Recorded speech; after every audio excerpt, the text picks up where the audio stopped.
Mike Blackburn, welcome to the Marketing for Business podcast. G'day Scott, how are you? And I'm awesome. I'm looking forward to our chat today. We've known each other for a while, Yes. and I want to talk about your business journey from going from uni to where you are now. One of the guys behind the building co-op.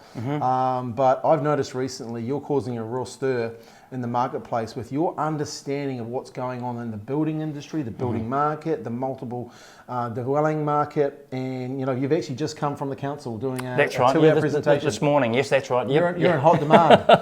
I am flat out, mate. Hey, so let's start. Where did you get started? In your business journey, but also doing what you're doing. Obviously, you went to university. What did you study? Well, I did an MBA sort of in the very early 2000s, and it really is an interesting story from where you start to where you end up. And I say quite regularly, I know very little about the construction industry. Over the last 10 years, I've learnt an awful lot. But when I started, I've been getting the building consent data from local councils for quite some time, and that was purely just a management process to understand the data. Because one of the things that I did know about the construction industry is that, with all due respect to all my friends and colleagues who are builders out there, builders often don't pay much attention to what's going on in the marketplace, those things that influence the market. And so you're looking at like the bigger picture. They're doing the whacking and cracking, but you're looking at the bigger picture. That's absolutely right. And so what my MBA taught me was critical analysis, to look at the data, to read the market, and to understand what was going on. And just to sort of give you some context for those people who aren't from Christchurch, following the Christchurch earthquakes, we had a massive building boom here. And it was quite clear from the data that by 2014 we had replaced all the houses that had been knocked down, and in actual fact we had overbuilt. And so it was clear to me that the number of building consents that were being issued was going to come down, and that was going to have a major impact on the forward workflow of builders and tradies and painters and plumbers and everyone in the construction industry. And so that was where the idea of the co-op came from. Is that I got together with some colleagues, and we saw that small and medium-sized builders, they really struggle to compete with the larger group home builders with the ability to get discounts for building materials. And so the original idea was, we thought if we could get 30 builders together, all building 3 or 5 houses a year, that we'd be able to negotiate some really good deals. Well, 5 years later, we've now got more than 1,000 shareholders New Zealand wide, and we are one of the largest buyers of building materials in New Zealand. So that journey, which started from a really simple idea based on data, that the building industry was going to decline, and we've been able to turn that into a really, really massive business opportunity. That's awesome. So we'll unpack that as we go, because I find that like sometimes when your data can be really boring, right? But if you understand the data, you can actually add a lot of value to people and a lot of value to businesses. And I think that's the thing I wanted to talk to you today about, and obviously then also look at this whole multi-dwelling scenario and the information that's out there at the moment. Because look, let's be honest, we're in a time right now where it's getting particularly very hard for the construction industry, developers, etc. And you don't have to, you see them every day in the newspaper going to the wall and stuff. So it's tough. I think if we share some information today that maybe can actually even help them further to that. So the co-op though, when you look at, say, a co-op, what essentially is a co-op? It's the best way I describe it is we're a little bit like farmlands, but specifically for builders and tradies. So because we're a co-op, to become a member of the co-op, you become a shareholder. So that's the legal, technical side of things. But basically, it's a bunch of people in the same industry, and we're using their combined buying power to be able to negotiate better deals than they'd be able to negotiate on their own. Well, there's power in numbers, right? Strength in numbers. Look, absolutely. And the other thing, and this is sort of a little bit of side effect consequence is that, and certainly in this time when we are facing some challenges going forward during the supply chain crisis, a lot of our shareholders came to us for advice. What's actually going on in the market? Can you help us with things like dealing with councils and the time it's taking to get building consents processed, and so that's and certainly equally. Following the recent flooding in the North Island, we've been able to sort of pull a lot of resources in. We've got a lot of contacts, a lot of knowledge in the industry, which just we can sort of feed back to the broader market, just to help them. Because again, as you said before, a lot of these guys spend all their days on the tools, building houses and all that sort of stuff, and they don't have the time or the resources or the knowledge to be able to source that wider information, which is so critical to any industry. Yeah. And I guess that's the knowledge source that you've got there. But 1,000 shareholders plus, but you started with 30. So what was the idea there? Because I know talking from you guys, you even had some companies say, hey, we'll come when you're bigger, and we'll be a supplier when you're bigger. So you started with 30. What was the concept behind? What was your the underlying principle, and it's exactly the same today, was to be able to use the volume of all of our spend of all of our shareholders to get a better deal than they would be able to negotiate individually. Now, when we first started talking to suppliers, you're absolutely right. We had a lot of bugger off and come back and see us when you've got a room full of builders, but we genuinely believed in the principle, and so we just kept knocking on doors. And certainly during the very, very early days, some of our first suppliers that came on board, it was a real leap of faith. They said, look, I like the idea, and we'll take a punt on you. I guess they had to be worried about who they were supplying already, right? So you kind of there's a little bit of the mafia, not mafia, but there is a little bit of, there's some big suppliers in New Zealand. I know what you mean. They'll protect their patch, right? So for them to come on and support you would have been a leap of faith. That's right, and certainly in the early days when we really did only have the 30 that we launched with. These guys really gave us the benefit of the doubt. Look, we've had to do some really, really hard work, and the 5 years that we've spent to get to this point here has been a challenge at times. But constantly we've been having new shareholders come on board, and what I really, really love is the stories that these guys tell us about how much money they're saving, and the opportunity that gives them to be competitive in the marketplace. Yeah, true. Yeah, because they're up against the big builders and stuff like that who can buy a lot, so you're giving the little guy essentially a chance to compete. One of our marketing catchphrases is leveling the playing field. Yeah, nice. so when you think, how much would you be saving someone? What's an average? Look, that really is hard to say. Look, we did an analysis with Bunnings, and I'm probably going to get these numbers wrong, but it was just through Bunnings alone, we were saving our shareholders, I want to say $12 million over what they would have been paying. Look, that's substantial, right? Look, it's absolutely substantial, and so I can't give you the exact numbers because sometimes that's a little bit difficult to calculate. But we are.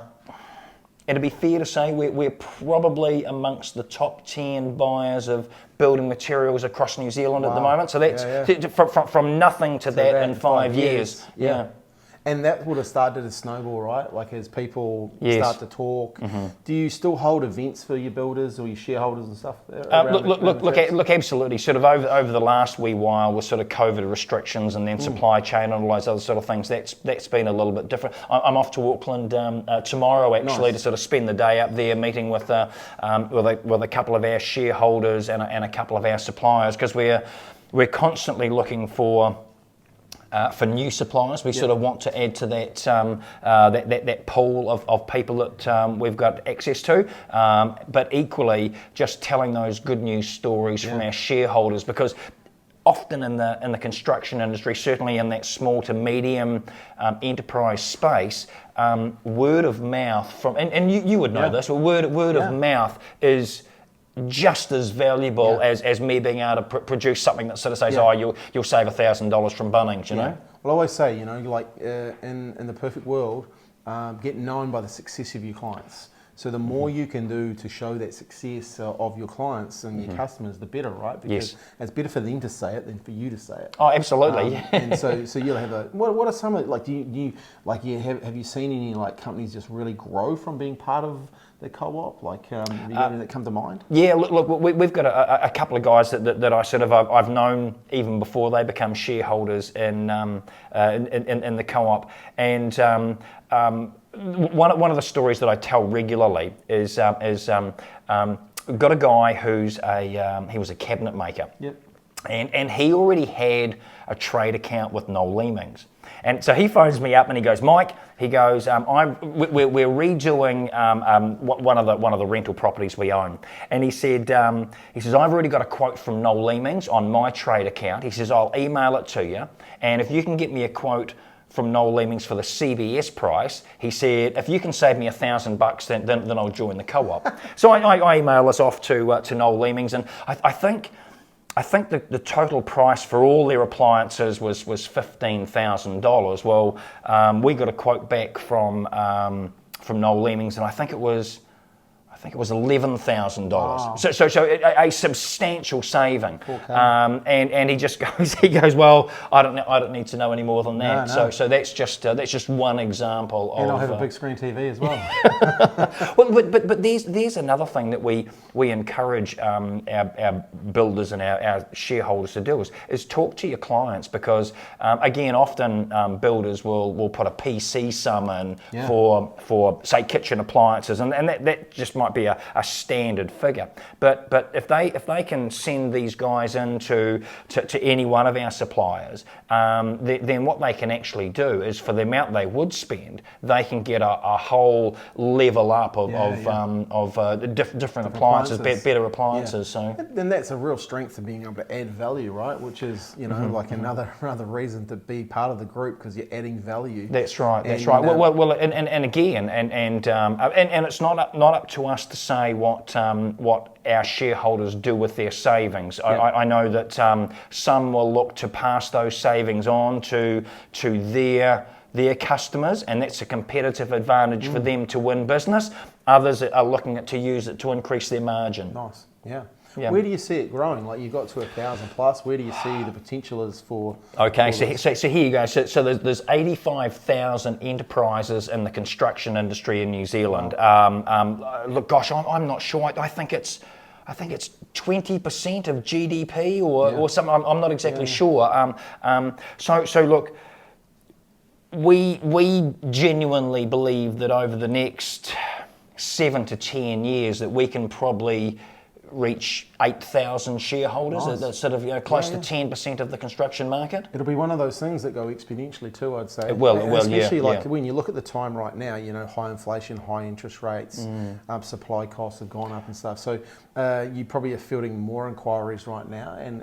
Well, look, and there's a really good point, because I know you want to sort of talk about what's going to happen in the economy and the building consent data. So look, we are unfortunately set to face a really, really tough time economically, New Zealand-wide, but particularly for the construction industry. You're absolutely right. Interest rates are going to go up. Inflation's going to remain high. It's going to be hard to get working capital. And so a lot of these small and medium-sized builders are going to be looking for every possible opportunity they can get to save a little bit of money, just to keep them on the playing field with everybody else. And this is where I think that the market that we've created is really, really important at this point in time. And once again, I'd say, you know, I've learned from the earthquakes and that sort of stuff as well, was getting around good people that are going and helping you in the same direction is real key when times are tough. Don't be by yourself, you know. Get around good people, get around someone who actually has a vision and has pointing their boat one way, but you've got 1,000 of them pointing the boat that way. So, you know, it's probably the perfect time now. if you're having or you're looking at supply costs, hey, you should be talking to you guys. So that $1,000 that you pay, Yes. like is that forever? Yes, so that's a one-off fee. So we're, I get this question all the time. So we're not a buying group or a buying club. When you to become a member of the co-op, you have to become a shareholder. So it's $1,000 for 1,000 shares, and that's like so they're not tradable shares. This is not something that you trade on the NZX, but they are an asset. So if at any point in time you were to retire or were look to exit the business, you can sell on those shares to another business. There are a couple of conditions. There's some fine print there, but do you actually have to be a business? No. Look, we've got a lot of sole traders. Yeah. Look, me as a DIYer, I couldn't join. You have to be in the business of construction. But look, we've got a guy in, I think it's Ashburton. He builds chicken coops. We've got guys that build fences. Yeah. We've got property investors. We just recently had a couple of architects that joined. So if your business, we've got a couple of engineering firms as well. So if you buy, as part of your business, and whether that's a sole trader or a limited liability company, if you buy building materials from any of the main merchants, then you can become a shareholder in the co-op. Oh, that's cool. Yeah. Nice. I might become a property developer. Yeah. I can see you doing that, Scott. Yeah. Hey, so obviously this is the time, to get in, but let's just unpack the whole. Look, are you an economist? No. I just said I've got an MBA, but look, I tell because. And this is sort of the other leg to my personal business. So I've been collecting the building consent data from councils for the best part of the last 10 years, and I write a monthly report on construction activity, not just with respect to building consents, but also the broader market activity. And so I've got a very, very detailed, it's quite specific, but a very, very detailed knowledge of all of the influences on the construction industry, literally across New Zealand at the time. So you're seeing a lot of that, you see a lot of that, because one more thing why I ask you're an economist, because you hear like economists, they send a group together and if someone sees something, they'll piggyback that, but no one really, and you kind of get the feeling that they don't really, they're kind of stabbing in the dark of what's really going on. 1 month or 1 week they say something, 1 week they say something else. What I've noticed from you is you're very consistent in the information that you're putting out, and it's well thought out.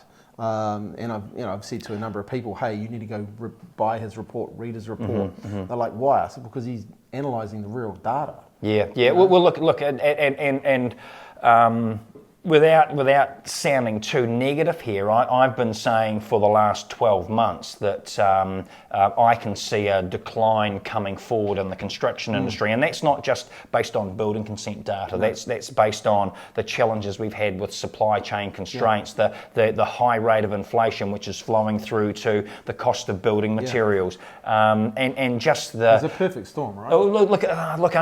Unfortunately, it is. I'm going to say it's going to be ugly over the next 12 months, and that will mean that there will be some casualties along the way. And part of the reason why I've been banging the drum, whether it be about this multi-unit report or about the tightening of the economy, is because see, most of these guys are family businesses. They're builders who are great at building houses. It's tough enough to run a building business at any time, let alone trying to compete against group home builders for pricing and on a declining economy. And so part of my mission is to sort of share this information because most of it's out there. You've just got to find it and put it together. And you mentioned before about the reports. One of the comments that I get most frequently is about the readability of these things. I sort of try and take a very, very complicated spreadsheet or set of data analytics and turn it into something that's very, very simple. I use graphs and infographics to sort of to tell a story which makes it easy for people to understand. Yeah, and that's what people need, right? They need someone to take that complex into the simple. So, question here: who's it going to get really ugly for them? Like, What sort of is it? Is it the consumer? Is it the who? So there's it's a bit like an onion, for want of a terrible cliche. So at the moment, New Zealand-wide, sales for residential construction have been tough over the last 12 months. So that's over 2022, and that's you've got to dig a little bit, and you've got to talk to a lot of builders and developers to get that story, because that's not necessarily widely publicly known. But sales have been down, and so of course building consents are directly related to sales activity. And if there's been a decline in sales, then that will inevitably flow through to building consent activity. See, most of the residential construction that's being built at the moment was sold 12 months or 18 months ago. I don't think people understand or really get the fully of that, because I was watching something in Australia a couple of weeks ago, and he was talking about how it had fallen off a cliff, but he said the real cliff was 12 months ago. Absolutely, yeah. But what's happened is that you're so busy trying to just complete the work that you've got in front of you that often by the time that you pick up that your sales are really down, it takes a long time to fix to correct that. Yeah, very much so. Yeah, so you focus on multi-unit developments. What's the reason for that? Well, look, obviously I look at all aspects of the market, but one of the things that I've been seeing and talking about for at least the last 12 months or longer is that I believe, certainly here in Canterbury and possibly in Auckland as well, is that we've been overbuilding in that multi-unit market. And look, it's a very complicated story to tell. It took me 2 hours to explain it to the Christchurch City Council this morning. But when you see, here's the thing. So councils and governments don't build houses. No. Okay. So let's just leave aside affordable and social housing for the time being. But builders build houses based on what they think they can sell. Now, whether that be you looking to buy a house, that would be what we would call a design and build, so you go and see an architect, or whether it be spec housing, and spec is short for speculation. And so what happens during times of boom, and again I can draw parallels to the boom following the earthquakes here in Canterbury, is that builders race out and build all of these things, and many start with 50% sales or less. So you might be building a block of 6 units, and then you go, look, I've got 3 pre-sales, and the bank goes, okay, well look, I'm happy with that. I'm gonna give you some money, and then you're out there building these things, and in the meantime the market's fallen away, and you've got 6, 10, 20, 30 units that are unsold, and then you're struggling to make sales, and then all of a sudden you're in trouble. Yeah, it's interesting. We had in our agency we had a client, well, not a client, but a prospective client come and see us yesterday, and we flatly turned them away because they are just too late. They've got property that they can't sell. And look, they, we've got a saying, never take business on unless the people want their problem to become your problem, but they're prepared to pay your problem price. But even then, I don't think the money, whatever money we take, I don't think we're going to get them the result, because they are too late. Look, I want to make it clear, it's not like the arse is going to fall out of the market. It is going to slow significantly. I'm on public record saying that I think, certainly here in Canterbury, that the multi-unit market is going to come back by 30%. But even in that worst case scenario, that still means that we're likely to consent something like 2,000 new units. I did a graph, and it was basically a pie chart. And when you're looking to increase sales, there's only 2 ways you can do that: increase the size of the pie, or take a slice of pie off somebody else. Okay, totally. Simple as that. But when the market shrinks, then your slice of the pie gets smaller as a proportion, and what's happening is that everybody else who's playing in that sandpit, they're equally feeling the pressure, and they're looking for ways in which they can increase their slice of the pie, and the only way you can increase your slice of the pie is to take it off someone else. So where not only are we entering a decline in the market, but what then happens is that builders become very, very competitive. Yeah. And that's tough. Yeah. Another reason to be part of what you guys are doing with the co-op, right? Yeah. But the thing is there, I guess it becomes even more, if you're a buyer, you have more opportunities to get deals, right? And if you haven't been out there, you didn't have that FOMO from the last 2 years and you've been waiting, this is a golden time. Look, anyone who's been around for a while, certainly in the construction industry, look, it's an unfortunate cliche: boom, then bust, then boom, then bust. But anyone who's been in the construction industry for a while will have seen this, and they go, okay, it's a long game, okay, and so look. I won't say there's no need to panic, because we are about to enter some really, really tough economic conditions, which is going to make it very, very tough for a lot of businesses. And we've already seen New Zealand-wide a number of construction companies and tradies go into liquidation, and that will continue. We will see more of that. But the smart guys, the guys who are paying attention, who are listening to the market intel and aren't reacting to it just now, they'll be okay. Look, you're going to have to adjust your business size. Maybe you've taken on more staff, maybe you've taken on some new premises. You're going to have to right size your business, and that's going to cause some pain. But one of the things which I've noticed about this boom over the last wee while, as opposed to the earthquakes, is that there don't seem to be quite as many brand new Ford Rangers and jet skis around. So maybe after the last downturn, maybe a few builders have been paying a bit more attention. I think there's still a few around though. Yes, there are some pretty nice looking Raptors out there, but I think as an interesting, I learned something from a really good investor probably about a month ago. He said, "Look, Scott, when sellers got to sell, the buyers have got to buy." He says that market there'll be a potential that market will still be there. So it's not all doom and gloom, but at the same time, if you don't do what you're saying, no. But look, one of the things which I have noticed, and this isn't exclusive to the multi-unit market, back in the tail end of 2021, we saw the price of residential sections in Christchurch double. They went from essentially from $450 a square metre to $1,000 a square metre in the space of about 9 or 10 months.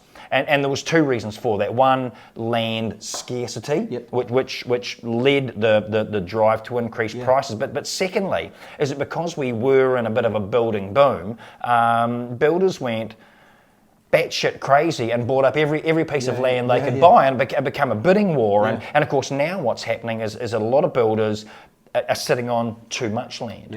And so some are going to be forced to sell, and they'll have to take a haircut on that. But equally a number who are in a relatively good position will sit the market out. No need to panic. It'll be tough. But they will survive, and they'll again right size their business, and they'll get through this.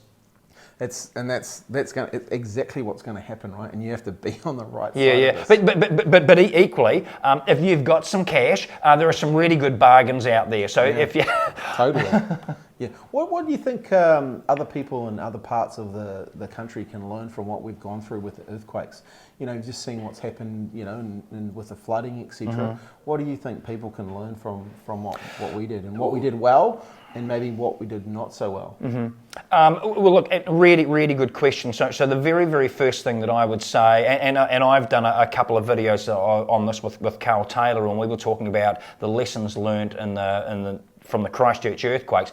First thing, document everything. Keep all your receipts, take plenty of photographs, because obviously any remedial work that's done by any tradie, whether it be on behalf of an insurance company or anything, you want to be paid for that, right? And so many of the disputes that arose here in Canterbury were because of lack of documentation or not keeping the proper records. Look, I'm still seeing building consents come through here in Christchurch 11 years after the fact for rebuilds of houses. Wow. So this, and that's got to be heartbreaking. It's got to be really, really tough. And you'd think that we'd be over it by now, that it'll be done and dustable. Well, unfortunately, no, there are still some stragglers coming through. So my advice to anyone who has been affected, the most important thing is documentation. Keep part of your records. Emergency repairs will need to be undertaken,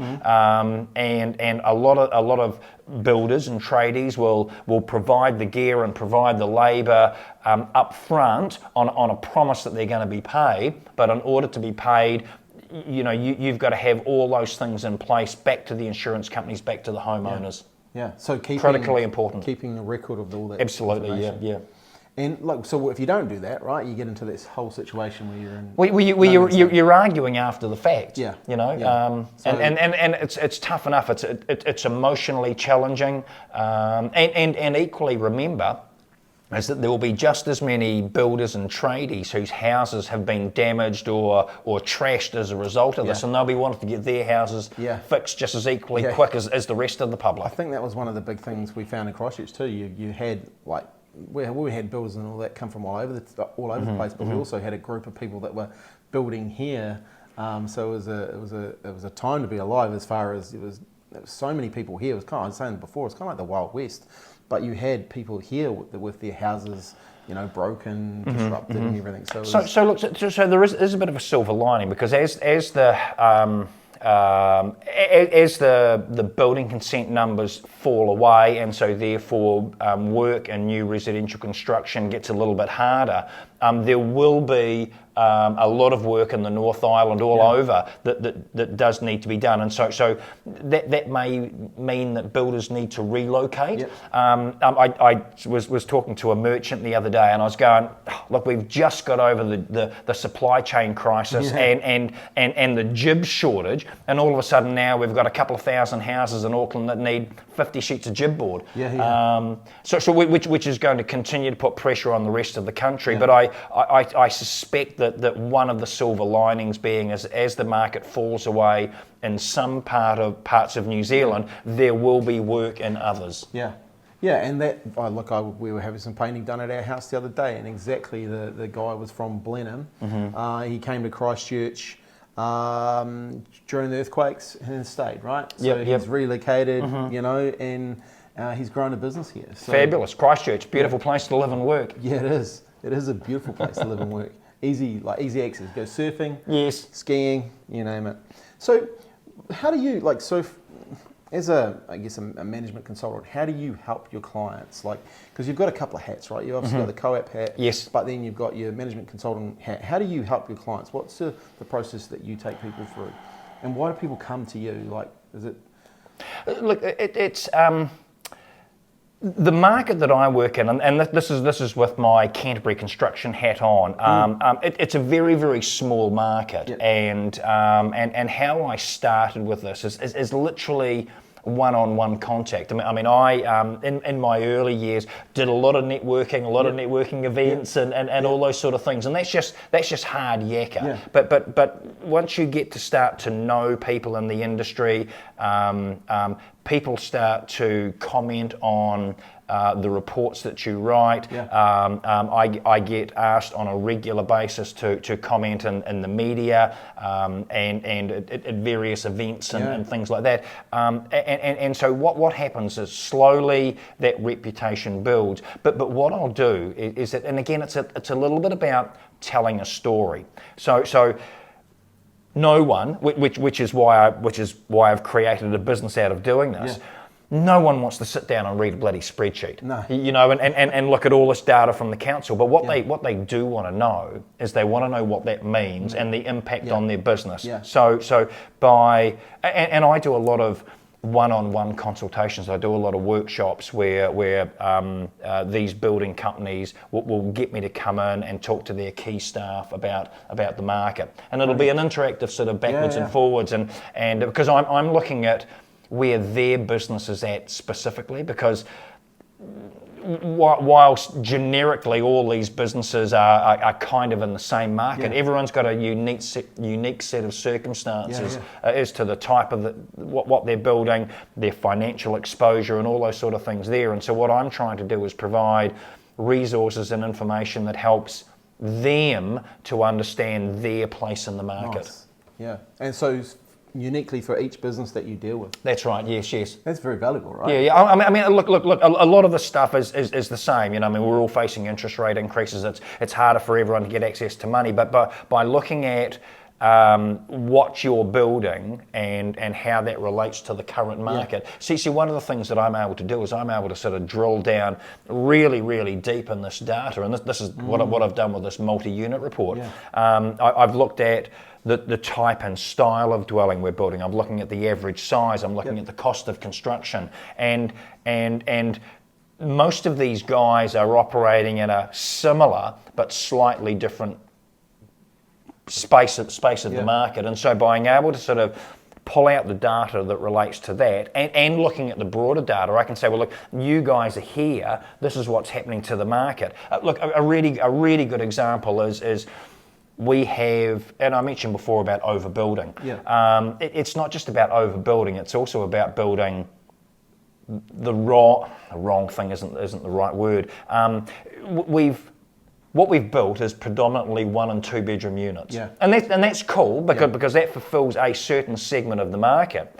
But what we're seeing now is that market has become saturated, and there's been a real lack of 3 and 4 bedroom, even in this multi-unit space, or equally with car parks. There's been a lot of these units that have been built without car parks. And that's okay. There's a certain segment of the market that wants that, but I'm seeing that market is now saturated. And so a lot of the feedback I'm getting from architects and developers is that they're sending their projects back to be reworked. Because they're going, I can no longer sell these things, and I now need to be operating in a different segment of the market. I'll bring a different product to the market. Absolutely. I was talking to a mate the other day who was looking at buying a product for his mum, and it was a 2 bedroom, but it had no garage. And he was like, well, if there's no internal garage, I'm not putting mum in it because I want her to be able to drive in, shut the garage door, be safe, you know, versus parking on the road. And you know, I was like, well,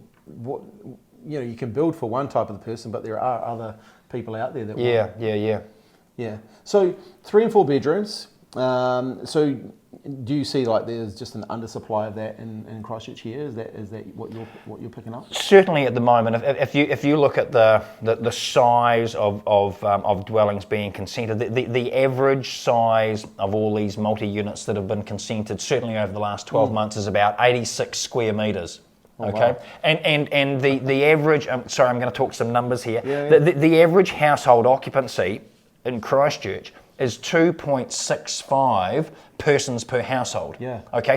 So you can't fit 2.65 people into an 86 square metre unit. I mean you can, but not as a housing stock across the whole of our housing population. So again, by sort of and as I said, there's a certain segment of the market who absolutely want to buy these things, whether they be first home buyers or investors for rental properties, and that's absolutely great.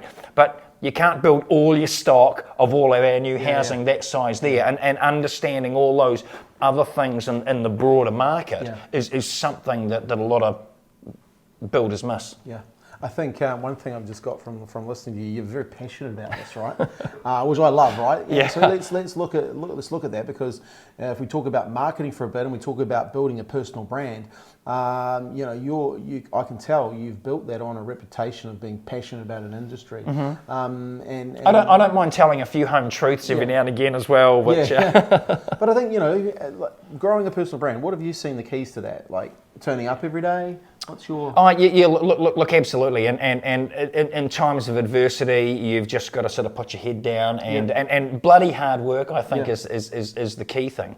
I mentioned before about personal relationships with your clients. I mean, I'm in a...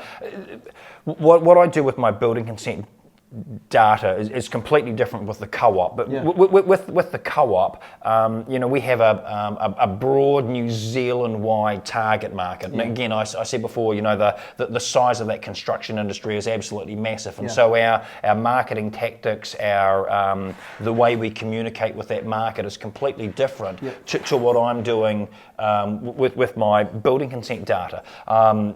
Look, I would estimate that the potential size of the people who want to talk to me is maybe 300 or 400 deep. And so the way you go about approaching that particular market is completely different to the way we go about sort of marketing the co-op. Marketing the co-op. Yeah. So building that personal brand has really helped you grow. Absolutely, without question. And of course, one thing leads to the other. Yeah, because you're seen as a thought leader, right? Well, that's then right. You can add value to the conversation over at the co-op as well. One thing I really want to talk to you about also was mindset, and I think you've got a really good take on your perspective of how you protect your mindset. How do you grow your mindset? It's around having a peer group. Let's talk a little bit about that. What do you do there? Well, look, that was one of the reasons why I did an MBA in the first place. I had been in management for quite some time, and it's sort of, you hear this all the time, sort of reached that sort of natural ceiling where I really needed something else. And so the MBA gave me that broader perspective on the market. But so I've always been a learner, a reader, a study of what's going on. But and when I first started, look at networking events and all those things which are available to all of us, turning up and meeting people and talking to people. But one of the things I've developed now is that I've got a peer group of maybe 7 or 8 people that I've developed some really, really special relationships, and they're across a wide variety of industries, lawyers and accountants and other business people. And it's a bit of a mentoring session, backwards and forwards, and we meet infrequently, sometimes one-on-one, sometimes 2 or 3 of us will get together, and we talk about our businesses and the challenges. And look, one of the other challenges in the construction industry is that because it's predominantly blokes don't like to talk about their feelings, and one of the things, and this is as a management consultant, what I've found is that builders often won't reach out for help until they're already in the shit. And sometimes that's too late. I've had to deal with a number of clients who the only option is liquidation, and whereas 6 months, 12 months prior to that, and so I take those lessons on board, and I talk to my peer network about the things that are going on in my business, the influences that I'm seeing, and sometimes you'll get told a few things which you don't necessarily want to hear, but I think the ability to listen and take that advice from people who have an alternative perspective is really, really important. It is really important because sometimes you only can see it your way, right? Yeah. I think having hard conversations is extremely important as well, and not being afraid to have those, if you are going through some tough times, let people know. And I think obviously, in the industry, the mental health side of things it's a real concern, look, it really is. Look, shout out to mates in construction, and it's been and will continue to be a topic which is a challenge for people to sort of talk about. But the more we talk about that, I think it's really, really, because look again, for most of these guys, this isn't, I want to say this isn't a business, but it's it started out as being a job. It started out as being a passion. The number of guys that I know who are absolute craftsmen at their job, and it's very, very easy to start out in construction, man in a van with a dog, and away you go. I'm building chicken coops, I'm building fences or whatever. But to take that from being something you're really, really good at to being a sustainable, ongoing business is a real challenge. And when times are tough and when the economy's tough, some of these guys aren't even talking to their wives about some of Yeah. this stuff. Yeah. You know, you might go down to the pub and it's all good and how's business going? And but when what they really want to say is, I'm really struggling, mate. And whether it be mentally or whether it be financially, the ability to talk it out is really important. And generally, probably the two of them are matched together, you know, because, look, I've been in business a while and had a few businesses. No one ever taught me the financial side of stuff, right? I had to learn that and understand how to control money. I was actually talking to someone before about that, and I think that's some of the things, I guess, the co-op can really help their shareholders with, is how to actually manage their business and how to run a business, right? Absolutely. Because I know, you know, once those financial pressures come on, that's when everything else can start to spiral because they don't see a way out. Which is a scary place. So a peer group, that's a pretty cool way of getting around, and you get a different perspective from everyone else. Hey Mike, this has been a really good chat. It's gone super fast. Like, we've done nearly 45 minutes already. I wanna wrap this with a question, because I know there's some people out there that really, you know, when you look at your co-op, you know, what are 5 things that you've learned? Because it's been super successful. You go from a 0 shareholders to saying, hey, we're going to pitch to 30. I know from talking to you, you know, some of those big suppliers would have been a smack in the face saying, hey, we're not coming until you get this many. But then you break through and you get 1,000 shareholders, and I can definitely see you going through to 8,000. What are 5 things that you've learned that allowed you to grow that co-op? Okay, so the first thing is have some really good business partners. Obviously, so yes, I'm one of the founders, and we've got there's 5 of us who started the co-op, and we all brought something different to the table. We all have completely different skill sets, and I genuinely don't think that if we hadn't had these 5 key people, that we would have made it a success. Because remember, it took 2 years from coming up with the idea before we had everything in place, and that was just so the right people, hard work. Okay, it was bloody hard work for those first. Well, it's still hard work. Persistence, okay, because you will get told no time and time again, and sometimes you've just got to be stubborn. You've got to be realistic, but you know, the ability to not accept no is a really, really important thing. Understand your market, and we've talked about this on a half a dozen occasions in this particular video. Is know your market. Know who you want to talk to, know what you want to say, and just keep developing that business. What we started with is still our core. Is cheaper building materials based on volume spend of all of our shareholders. But we have seen. Look, we've.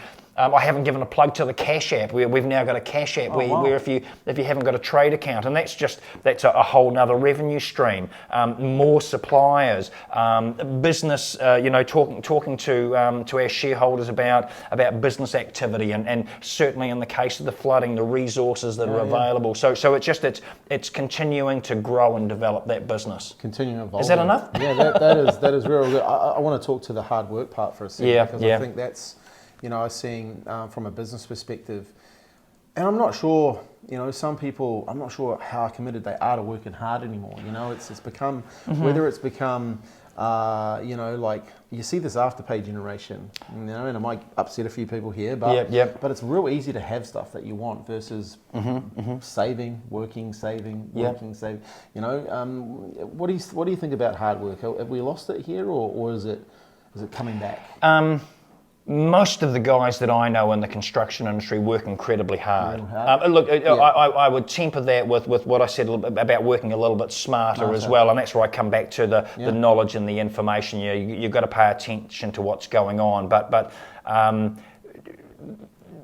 look, again, and I don't want to be unkind on people who are younger than me, but you know, I think that was something that we sort of grew up with, was the understanding of hard work and the value of sort of that there, and I think that it's important to keep telling that story. Yeah. Is that persistence? And look, there are times when you just okay, I've got to change tack, I've got to do something else, because the reality bites that you've reached a dead end and you've got to look for something else. Hopefully you'll see that before you get to that point. But I think the ability to just keep talking about hard work, because how many times have you heard this phrase? Is that the harder I work, the luckier I seem to get. You know what I'm talking about? It's so true, right? Like, it's so true. True. So true. And persistence is the key to that, right? Yes. Because you just have to be prepared to know where you're going, be focused on that. Hey, we're going to get to 8,000 shareholders.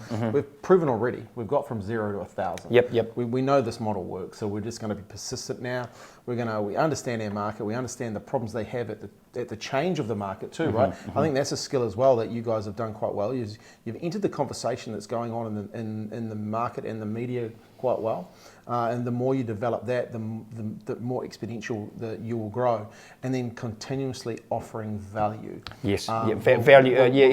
Look, that's the big thing, because at the end of the day is the only way the co-op succeeds is if our shareholders choose to spend their money with our suppliers, and because it's a three-pronged partnership, because we've got the shareholders, so the builders in the market, we've got our suppliers, and then we've got the cooperative, which enables those things to happen.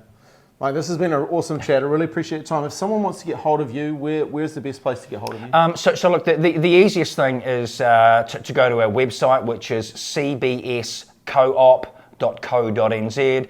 All of our sort of contact details are on there. The other place you can find me is LinkedIn. So just look for Mike Blackburn on LinkedIn, and you'll find me there. And all my contact details, my email address and my phone number are on there. And happy to chat. That's awesome. I appreciate your time. We'll actually have Mike's details on below, show notes here as well, so you'll be able to find him on LinkedIn. He shares some really, really good information. So I appreciate your time today. Thank you, Scott. Thank you for being on the podcast. Thank you. And thank you guys for listening. Please share the podcast, and we really, really appreciate you being here today. Thanks for your time. Have a great day. Thank you.